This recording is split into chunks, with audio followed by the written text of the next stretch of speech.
Hello collectors, welcome back to Litharian Collectibles. So today what I'm going to do is just do a video on some of the things that you might want to pick up to be able to protect your collection. So in the middle I've just sort of chucked, I don't know, a bunch of random stuff, but I figured what we could do is open some booster packs and then protect whatever it is that we open. So that's also assuming that I have any luck at all. Alright, so let's start with one booster and we'll open up the others as we go through some of the other things.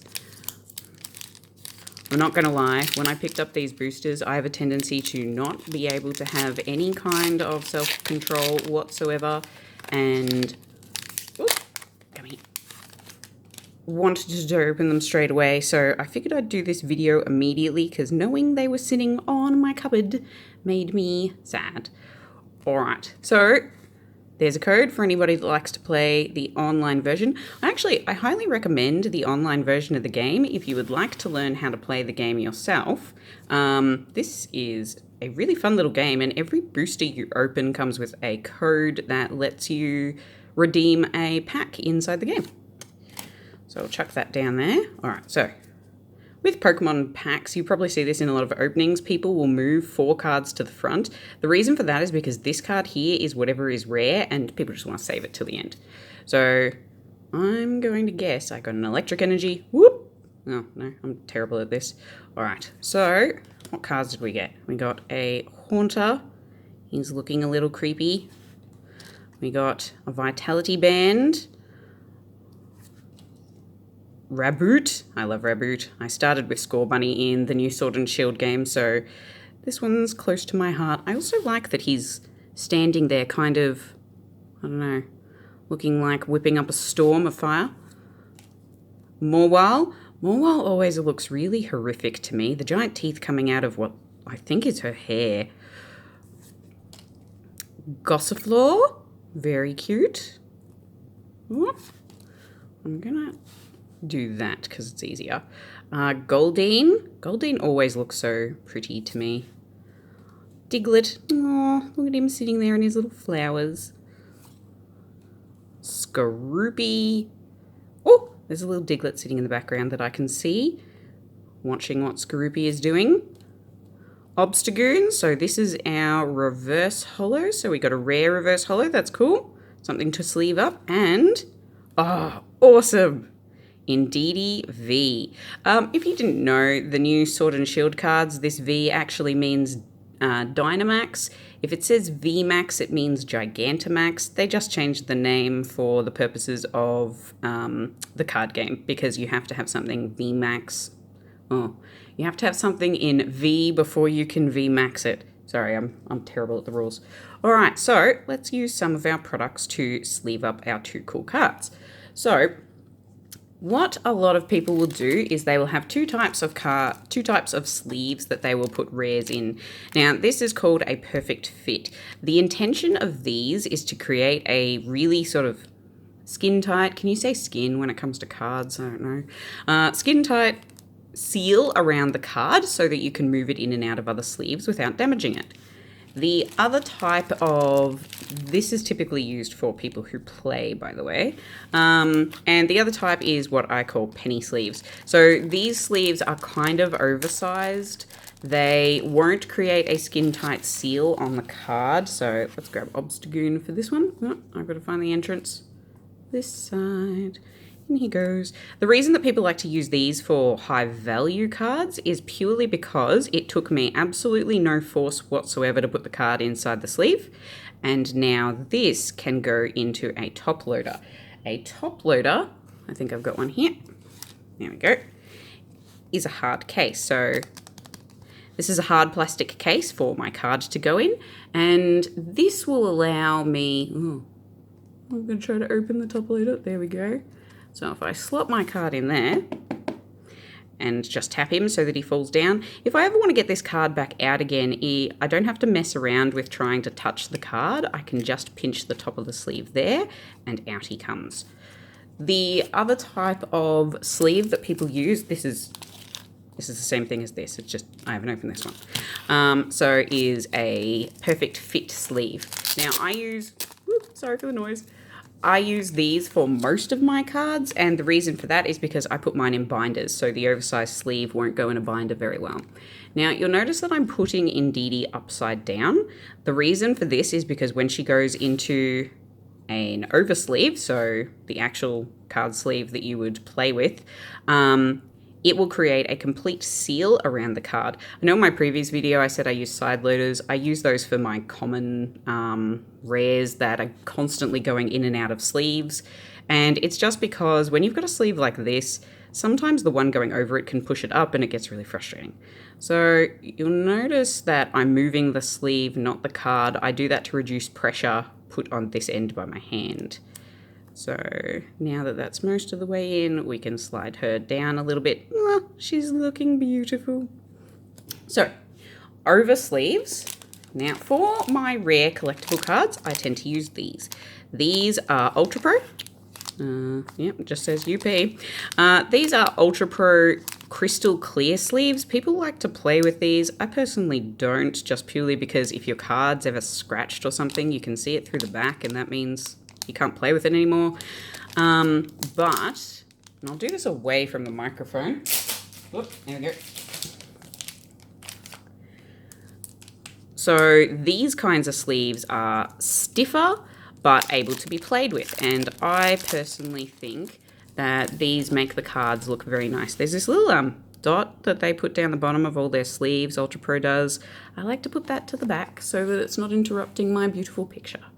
So if I just drop Indeedee in there, now that she's wearing another sleeve, it's a little bit more difficult to get a fit. There we go.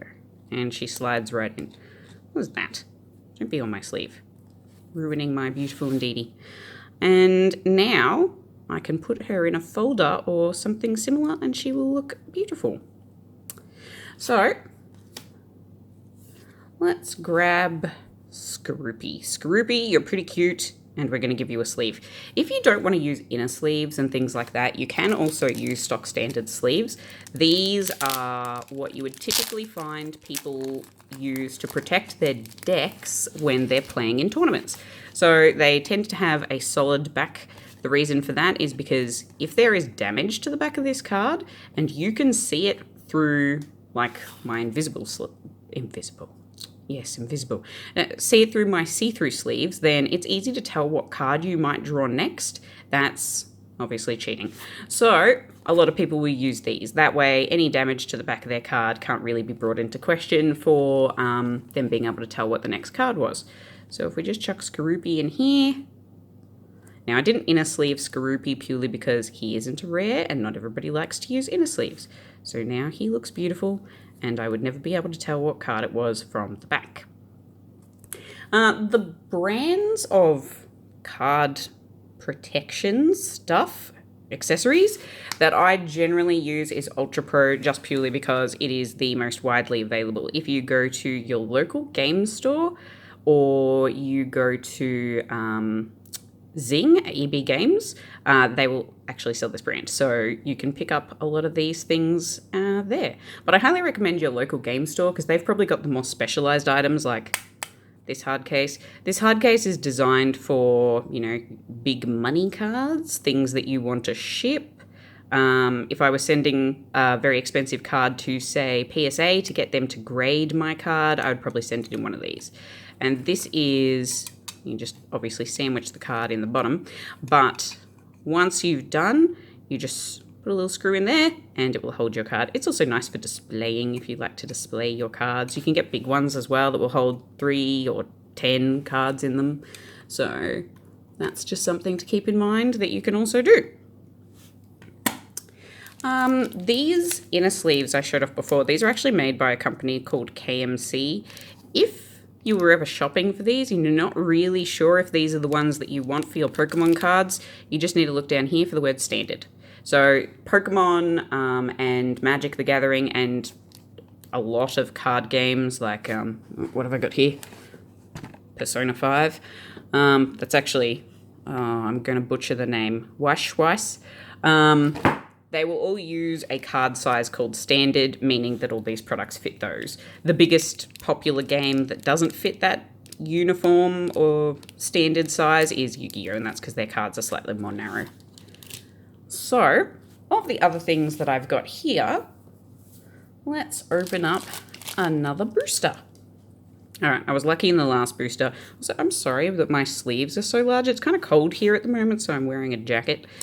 Now, because I was lucky in the last booster, history tells me I will not be so lucky in this booster. All right. Let's see what our code card is for everyone interested. Whoop, that's upside down. Ta-da! Something interesting to note about these cards is on the back. Ooh, we got something cool. On the back, I can tell that in this pack is either a foil rare or a full art rare, like in DD. Because of the fact that it's got white here, if it was all green, then I could tell that I don't have a foil rare. The reason for that is because this card changes the weight of the booster pack.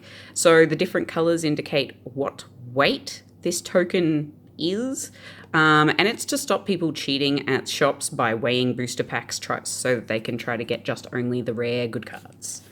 So if anybody picks up that booster, well, I should probably do this on camera. If anybody picks up that booster in TCG Online, I'd really like to hear what you opened. Oh, I should have guessed the energy. This time if I had a set electric, I would have been right. Vitality Band. Haunter again. Oh, Thwacky. He's looking very excitable right there. Goldeen. Oh.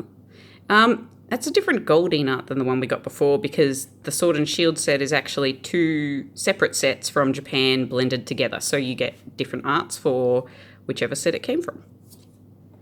Roselia. Looks like she's blowing away in the wind. Oh, Joltik. He is one of the cutest little Pokemon. She, he, not sure. Depends on which one you catch. Mine's a boy, so I went with that. Silicobra, something I also have a lot of. I love the Gigantamax version for Silicobra's evolution. Blipbug. Clobopus, so this is my reverse holo. He's looking very pleased with his situation. And, Torkoal V, very cool. I do not have this one either. I love how these full art cards look. The Pokemon on the front, you can actually feel the difference in the texture between the foil part and the Pokemon because it's a little bit raised. I don't know, it's not really something you can see, but ooh, we're sort of doing it. No. Okay, so for this one, what I'm going to do with him is I'm going to put him in an inner sleeve like I did with Indeedee, and I'll show you why I prefer to inner sleeve and oversleeve these ones rather than put them into penny sleeves like I did with Obstagoon. So it's because they will fit better in folders. So I folder all of my rares. I don't, not just my rares, my special cards. I don't tend to, I don't tend to keep any of my cards in top loaders, and the reason for that is just simply because I do not have the space. All right, so let's put him down here, move some of these commons and uncommon cards off to the side, and I'll show you some of my folders. So there's a couple of different types of folders that you can get. Probably the most common one that you'll find in shops is, that's the back of it. Nobody wants that, is these kinds of folders. So these folders are clear on both sides. So what I do to try to keep the cards from sliding out, because the sleeves are often too big to keep one card secure, is I will have them in an inner sleeve, an over sleeve, and then I will do one card on the back and one card on the front. So what I will do here is we will go to the next free space in the folder. Here's my V cards. And we will grab Indeedee and she will join Lapras on a new page. Thing with these is the first half of the folder, you slip them in the front like this. Second half of the folder, you slip them in the back. Put her in there and lovely. We now have our Indeedee in a beautiful folder. Now, even though Torkoal is definitely going to be joining that folder because that's where I put my V cards and my Sword and Shield full arts. There is also this kind of folder. This one is quite a bit smaller. As you can see, that other one had 9 to a page. This one actually only has 4 to a page. There are a few, I suppose, higher end or more expensive folders that will do this. So they've actually got a black backing between this side and this side, and the reason for that is purely because it just protects the cards quite a bit more. If you're taking out this one, you're not, interrupting that, even though that's actually like a booster with a pack in it, a card in it, so ignore that. This folder is literally just my random stuff folder for card games I don't have any dedicated folders for. So I'll just chuck Torkoal in here for the time being just to show you. So these Ultra Pro ones, this is actually also an Ultra Pro folder, so was the Pikachu. These are acid free and they will protect your cards from being damaged. Some of the cheap ones that you get off of eBay and Amazon, things like that, will not be acid free and they can cause problems to your cards. The other thing I know is this backing here, this kind of little dotted backing, can embed itself onto the card if you don't have the card in a sleeve. So that's just sort of something to keep in mind.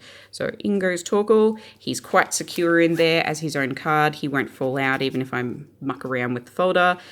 And now he's all folded up. So the last thing that we really have to do now is open our last booster pack. Come on, luck. That's really greedy. I just opened 2 amazing cards and I'm sitting here thinking, yes, let's get lucky. So we'll grab those out. There you go. Let's see what color we got. Okay. So this is a good example of what I was talking about, the difference between the cards. This one is slightly less in weight because there was 2 foils in the card, the reverse foil that you always get, and the cool full art foil that I got. This one, on the other hand, weighs more, and it's compensating for the fact that there's only 1 foil in the pack. So yeah, that's just something to keep in mind. But there is a code for you. If you get something cool, please tell me. Oh, while I am sorting my booster out, I also wanted to give a shout out to Vintage Pokemon Hunter Bros. He was very nice and welcomed me to making some videos. I'd never really intended to keep making videos on my channel. I just went to make my fake video so that I could link friends and stop repeating myself. But I've been having a ton of fun and the Pokemon community on YouTube is really great. So I thought I would keep making some videos. So let me know if you are liking any of these videos. I would really appreciate any feedback, or like, should I change my camera or not wear giant sleeves when I'm trying to show you things? All right, so energy. A Lanoon. That's the pre-evolution of my Obstagoon that I got before. An energy switch, good card to have in a deck. A Bisharp or a B-Sharp. I'm not sure how you're supposed to say his name, but he's a very cool Pokemon. Grookey. I love Grookey. He is adorable. He wasn't my starter, but definitely very cute. Shelder. Not really sure what that Shelder is so mad about or why it's in the sky. Is it in the sky, those clouds? Not sure. Morwell, again, terrifying. In a storm, trying to eat people. The Galarian Ponyta. Surely Galarian Ponyta has to be one of the most iconic Pokemon from the new Sword and Shield games. It's so cute, but so My Little Pony. A Sobble. We got a Grookey and a Sobble. Also very cute. I love watching this thing run to me in camp. It is the slowest creature, but it's too cute to look away. And a Munna. One of the Pokemon arts where they've actually gotten a toy. This one looks knitted. That would take a lot of time. And, Dreadnought. Dreadnought is, one of Swords, which is the version that I'm playing, exclusive G-Max version. So, he is very cool. All right, well, thank you all very much for tuning in. I really appreciate it. Please feel free to leave me a like or a dislike if you thought the video was terrible. I'll take that too. But yeah, definitely a like if you watched and enjoyed. Thank you very much and happy collecting.